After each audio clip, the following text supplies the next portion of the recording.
What if your dog has been trying to tell you, "You're my mother," for years and you never noticed? Most owners miss these emotional signs without realizing how deep their dog's bond truly is. But one hidden behavior could reveal the truth instantly. The first sign is the greeting nobody talks about. You walk into the room and your dog does something most people completely misread. They don't run to you or bark. Instead, they slowly stretch. Front legs extended all the way forward, back end raised, chest dropped low to the ground, and they hold it for a moment, eyes locked on you. People think this is just a coincidence, like a dog waking up from a nap. It isn't.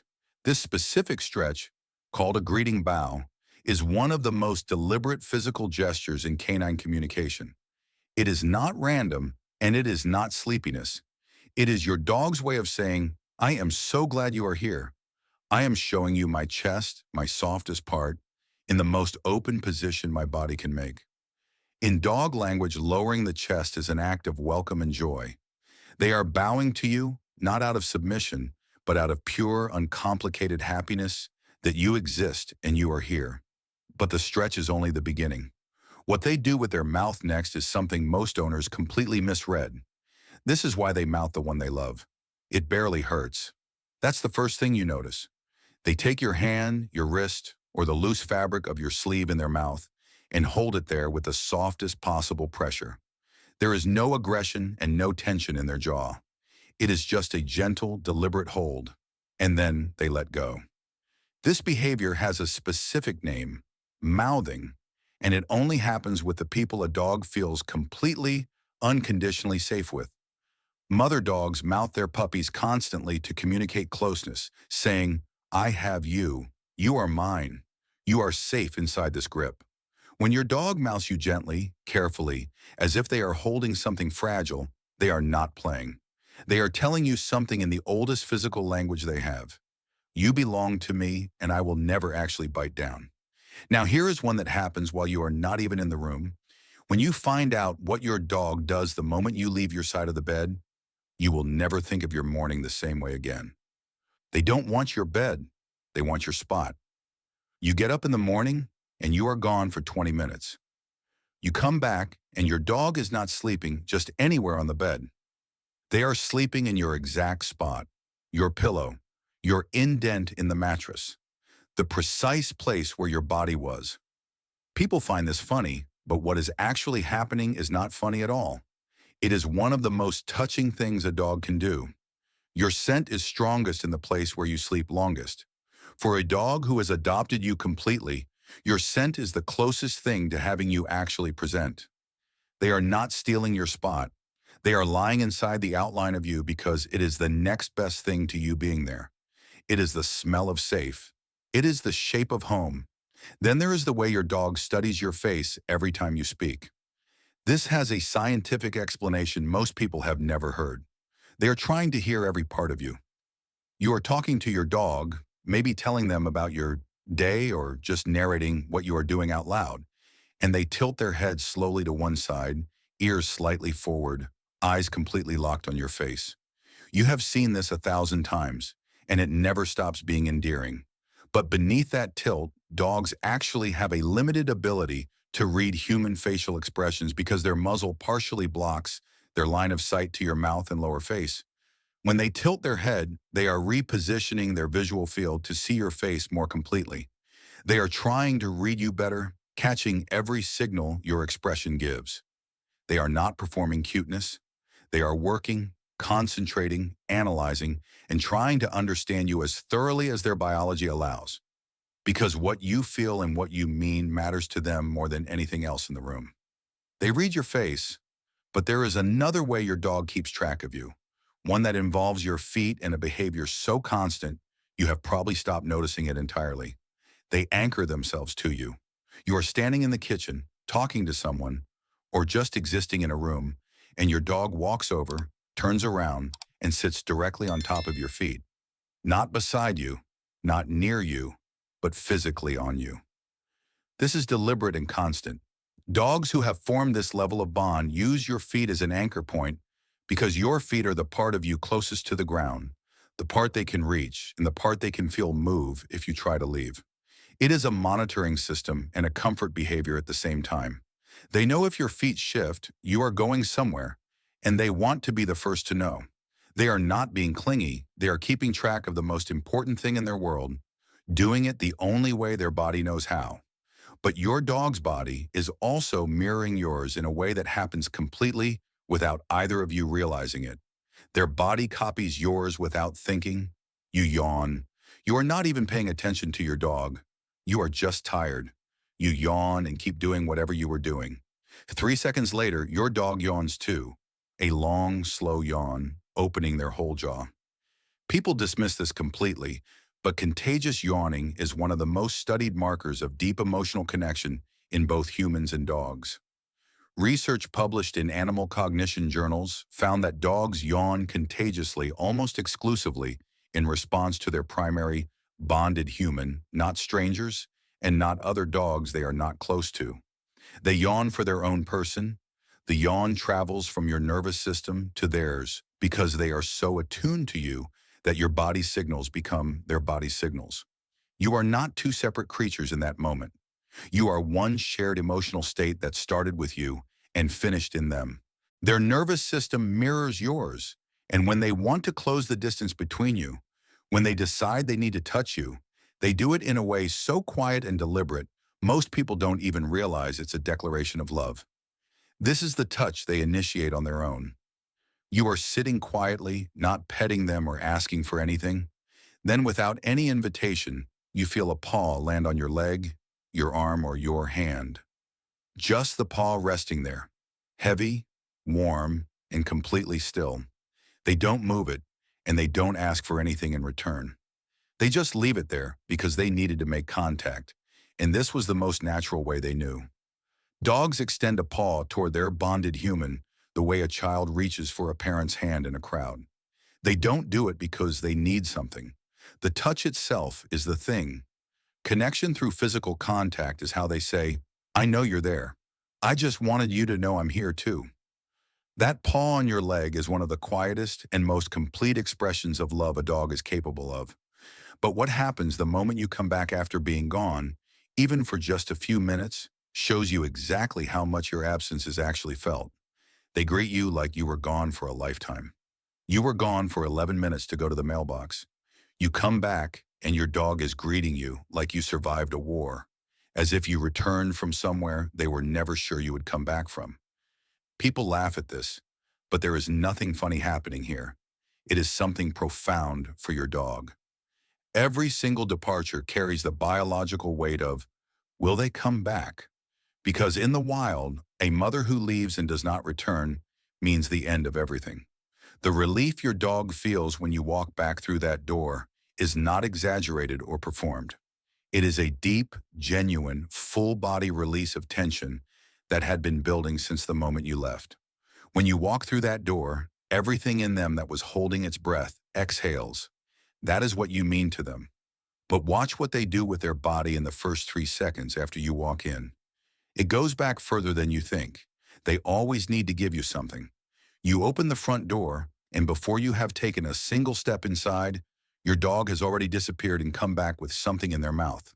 A toy, a sock, a shoe, it doesn't matter what it is. What matters is that they needed to bring you something.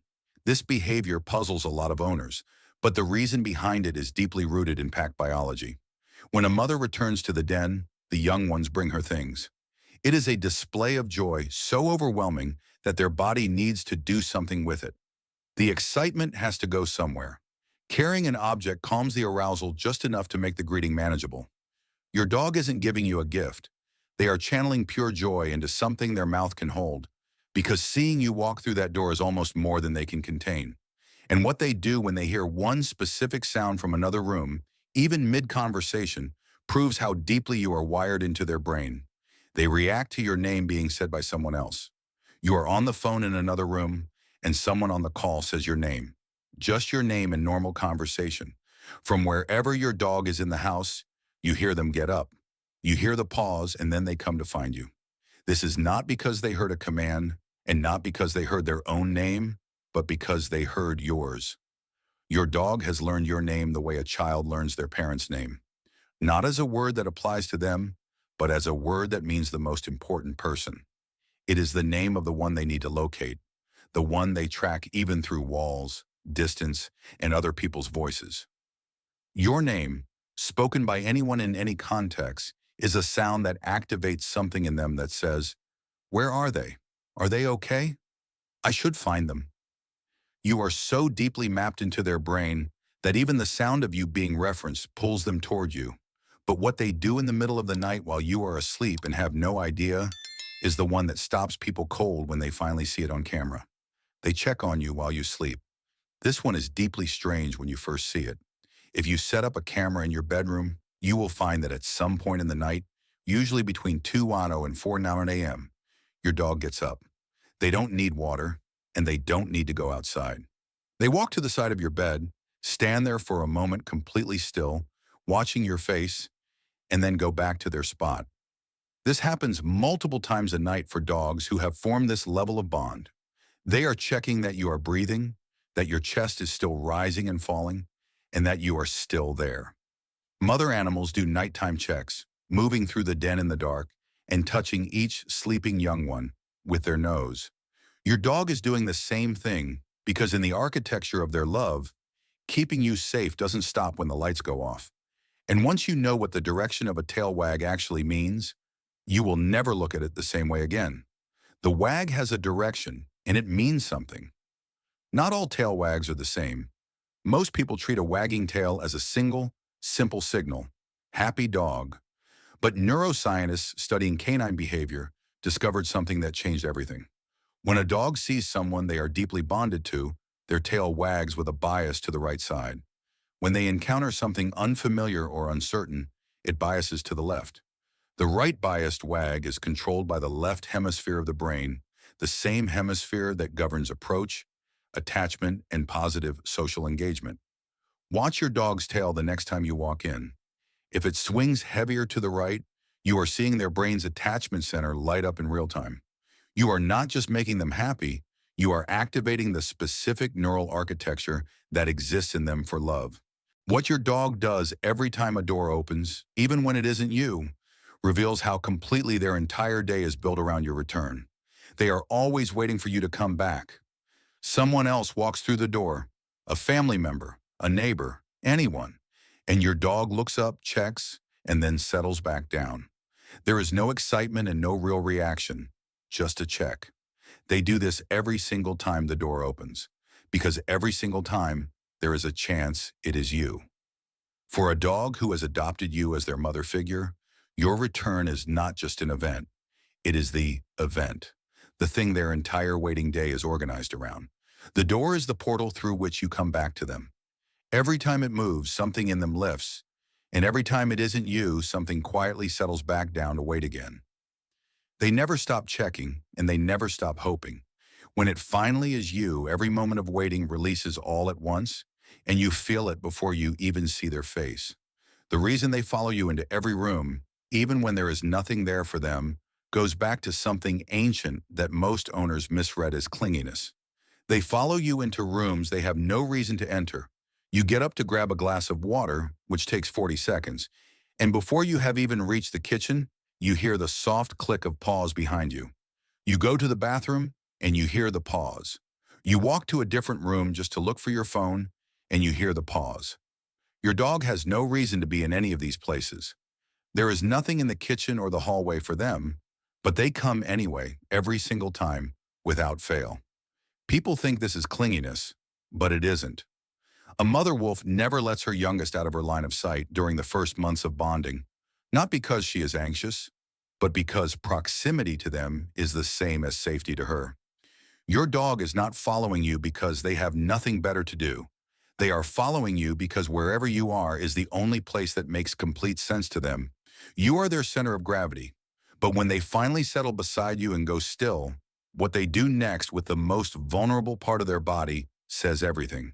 They rest their head on you without being invited. You are sitting on the couch and you didn't call them, pat your lap, or make a single gesture. Then slowly, quietly, you feel the weight of their head come down on your leg, your foot, or your hand. Just the head, heavy, warm, and completely trusting. They didn't ask permission or wait to see if it was okay. They just placed the most vulnerable part of their body on you and closed their eyes. Think about what it takes to do that, to put your head down on someone without checking first, without any uncertainty. That level of trust doesn't come from training, treats, commands, or years of obedience work. It comes from one thing only: the absolute, unshakable belief that this person will never let anything happen to me. Your dog doesn't rest their head on just anyone. They rest it on their mother, and at night, over weeks and months, there is a movement happening so slowly you may not have noticed it until now. They bring their sleeping spot closer to yours over time. Think back to when you first got your dog. Where did they sleep? It was probably in their bed, their crate, or their corner of the room. Now think about where they sleep tonight. If this bond has fully formed, that distance has been closing slowly, incrementally over months without you ever making a decision about it. First, their bed moved closer to yours. Then they started sleeping on the floor right beside you, then on the edge of your bed, and finally pressed against your legs.